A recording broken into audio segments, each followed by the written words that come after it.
कक्षा 9वीं विज्ञान विषय के अध्याय 11 कार्य तथा ऊर्जा का अध्ययन करेंगे। आज हम अध्याय 11 कार्य तथा ऊर्जा के अंतर्गत पहला क्या कार्य क्या ऊर्जा के विभिन्न रूप परस्पर परिवर्तनीय हैं और ऊर्जा संरक्षण के नियम का अध्ययन करेंगे। पिछली कक्षा में हम ऊर्जा के रूप में गतिज ऊर्जा तथा स्थितिज ऊर्जा के बारे में पढ़ चुके हैं। अब हम ऊर्जा के अन्य रूपों के विषय में जानेंगे। प्रकृति में ऊर्जा कई अलग अलग रूपों में मौजूद है, जैसे रासायनिक ऊर्जा, विद्युत ऊर्जा, यांत्रिक ऊर्जा, ऊष्मीय ऊर्जा, गुरुत्वाकर्षण ऊर्जा, प्रकाश ऊर्जा एवं ध्वनि ऊर्जा। प्रकृति में उपस्थित प्रत्येक ऊर्जा को एक रूप से दूसरे रूप में बदला जा सकता है। ऊर्जा के कई विशिष्ट प्रकारों में प्रमुख रूप गतिज ऊर्जा और स्थितिज ऊर्जा है। गतिज ऊर्जा वस्तुओं या पिंड के घूमने से उत्पन्न होने वाली ऊर्जा है, जिसमें यांत्रिक ऊर्जा, विद्युत ऊर्जा आदि शामिल है। इसी प्रकार स्थितिज ऊर्जा को भविष्य में उपयोग के लिए या संग्रहित करके रखा जा सकता है, जो कि ऊर्जा का कोई भी रूप हो सकता है। इसमें परमाणु ऊर्जा, रासायनिक ऊर्जा आदि शामिल है। आइए ऊर्जा के सामान्य रूपों का संक्षिप्त विवरण देखते हैं। सबसे पहले हम देखते हैं रासायनिक ऊर्जा। रासायनिक ऊर्जा ऐसी ऊर्जा है जो अणुओं के मध्य परमाणु की स्थिति के कारण उत्पन्न होती है, जैसे लकड़ी या कोयले को जलाने पर उत्पन्न ऊर्जा। इस प्रकार की ऊर्जा रासायनिक ऊर्जा कहलाती है। यांत्रिक ऊर्जा किसी यांत्रिक प्रणाली के किसी अवयव में निहित गतिज ऊर्जा तथा स्थितिज ऊर्जा का योग यांत्रिक ऊर्जा कहलाता है। पिछली कक्षा में गतिज ऊर्जा और स्थितिज ऊर्जा के बारे में हम पढ़ चुके हैं। इन दोनों का योग यांत्रिक ऊर्जा कहलाता है। विद्युत ऊर्जा बिजली के कंडक्टर में इलेक्ट्रॉनों द्वारा वहन की जाने वाली ऊर्जा विद्युत ऊर्जा है। विद्युत ऊर्जा के सबसे आम और उपयोगी रूपों में से एक है। उदाहरण के लिए बिजली भी ऊर्जा का रूप है। ऊर्जा के अन्य रूप भी विद्युत ऊर्जा में परिवर्तित किए जा सकते हैं, जैसे ऊर्जा संयंत्र कोयले जैसे ईंधन में संग्रहित रासायनिक ऊर्जा को उसके विभिन्न रूपों में परिवर्तित कर विद्युत ऊर्जा में बदल देते हैं। इसके अलावा ऊष्मीय ऊर्जा।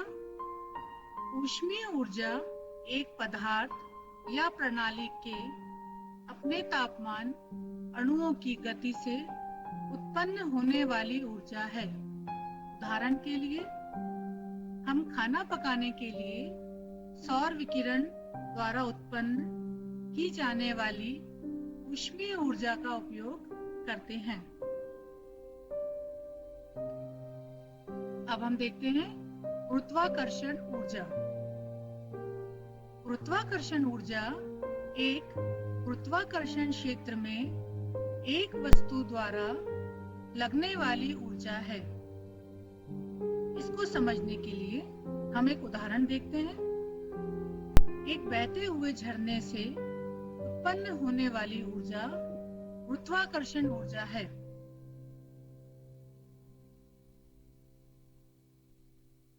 अब हम देखेंगे कि ऊर्जा के विभिन्न रूप परस्पर परिवर्तनीय होते हैं। साधारणतः कार्य कर सकने की क्षमता को ऊर्जा कहते हैं। जब धनुष से शिकार करने वाला कोई शिकारी उसकी डोरी को खींचता है तो धनुष में ऊर्जा आ जाती है, जिसका उपयोग बाण को शिकार तक चलाने में किया जाता है। ठीक है, ऐसे ही बहते पानी में ऊर्जा होती है, जिसका उपयोग पवन चक्की आदि चलाने में अथवा किसी दूसरे काम के लिए किया जा सकता है। इसी तरह बारूद में ऊर्जा होती है और इस बारूद का उपयोग पत्थर की शिलाएं तोड़ने अथवा तोप से गोला दागने में हो सकता है।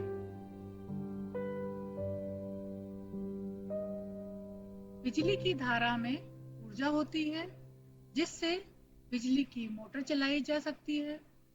इसी प्रकार सूर्य के प्रकाश में भी ऊर्जा होती है और उसका उपयोग प्रकाश सेलों द्वारा बिजली की धारा उत्पन्न करने में किया जा सकता है। ऐसे ही अणु बम, जिसमें नाभिकीय ऊर्जा रहती है और इसका उपयोग शत्रु का विध्वंस करने अथवा अन्य कार्यों में किया जाता है।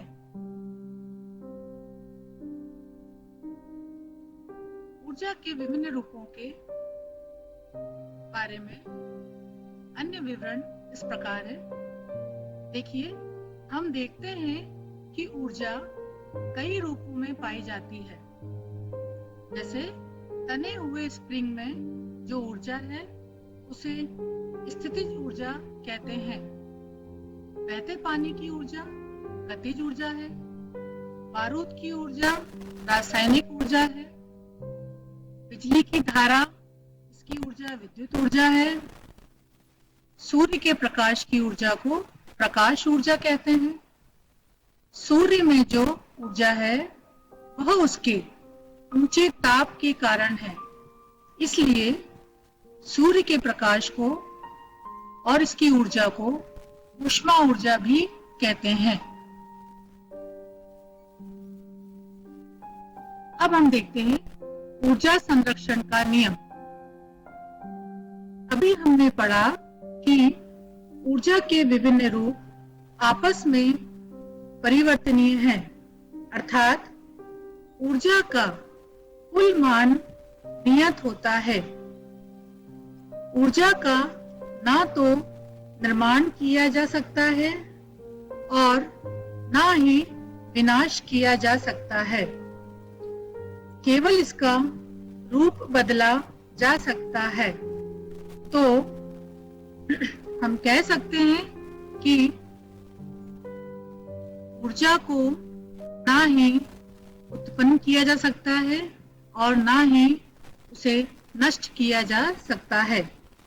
जैसे गतिज ऊर्जा स्थितिज ऊर्जा में बदल सकती है, विद्युत ऊर्जा ऊष्मीय ऊर्जा में बदल सकती है आदि।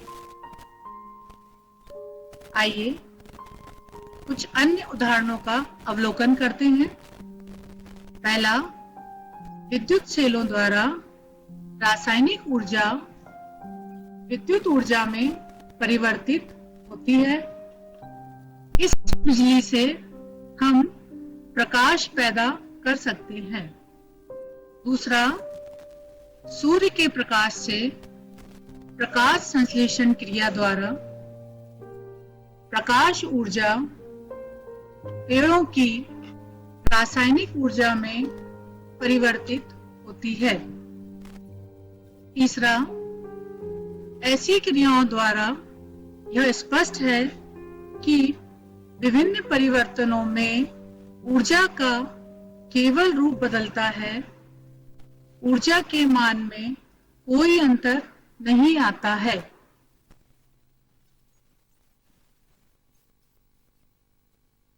आइए अब हम एनसीईआरटी पुस्तक के अभ्यास क्रमांक 3 को समझते हैं। इसमें दिया गया प्रश्न है, एक बैटरी बल्ब जलाती है, इस प्रक्रम में कौन कौन सी ऊर्जा का रूपांतरण हो रहा है। मतलब ऊर्जा का जो रूप बदलता है वह किस किस तरह बदलता है जब एक बैटरी से बल्ब जलता है, ये हम देखेंगे। हमें पता है कि बैटरी के ऋण सिरे से बल्ब का एक सिरा और बैटरी के धनात्मक सिरे से बल्ब का दूसरा सिरा जुड़ा होता है, तब ये बल्ब जलता है। अब प्रश्न ये उठता है कि इस प्रक्रम में ऊर्जा का रूपांतरण किस तरह से हो रहा है। सबसे पहले हम बैटरी को देखते हैं।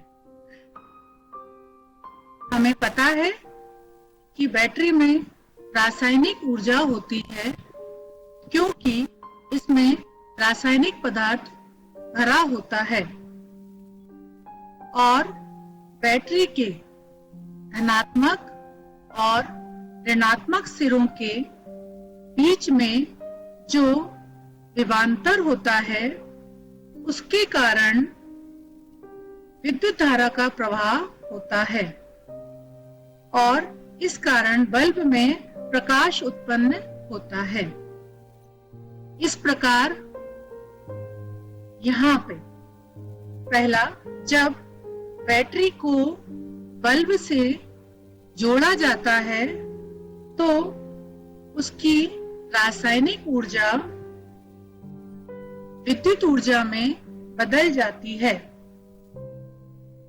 और जैसे ही बल्ब जलने लगता है तो बल्ब के जलने के दौरान इस विद्युत ऊर्जा का ऊष्मा ऊर्जा और प्रकाश ऊर्जा में रूपांतरण होता है। प्रकाश ऊर्जा और ऊष्मा ऊर्जा में रूपांतरण होता है।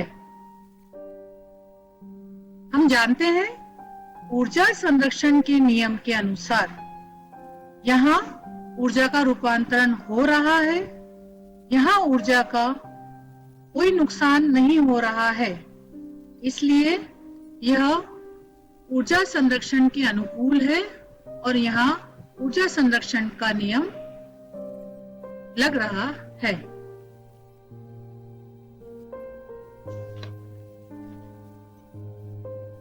अब हम ऊर्जा संरक्षण के सिद्धांत को एक पेंडुलम के केस में देखते हैं। देखिए, चित्र में एक सरल लोलक अर्थात पेंडुलम दिखाया गया है। यह मध्य बिंदु के दोनों ओर दोलन कर रहा है। जब यह अपनी बीच की स्थिति से एक तरफ अधिकतम ऊंचाई पर आता है तो इस समय स्थितिज ऊर्जा अधिकतम होती है इस बिंदु पर और यहाँ पर गतिज ऊर्जा शून्य होती है। पुनः जब ये मध्य में आता है तो यहाँ गतिज ऊर्जा अधिकतम होती है तथा स्थितिज ऊर्जा शून्य हो जाती है। इसी तरह पेंडुलम जब अपनी मध्य स्थिति से दूसरी तरफ इस तरफ अधिकतम ऊंचाई पर जाएगा तो यहाँ पर फिर से स्थितिज ऊर्जा अधिकतम हो जाएगी और गतिज ऊर्जा शून्य हो जाएगी। इस प्रकार पेंडुलम की कुल ऊर्जा का मान नियत रहता है, अर्थात यहाँ भी ऊर्जा संरक्षण के नियम का पालन हो रहा है।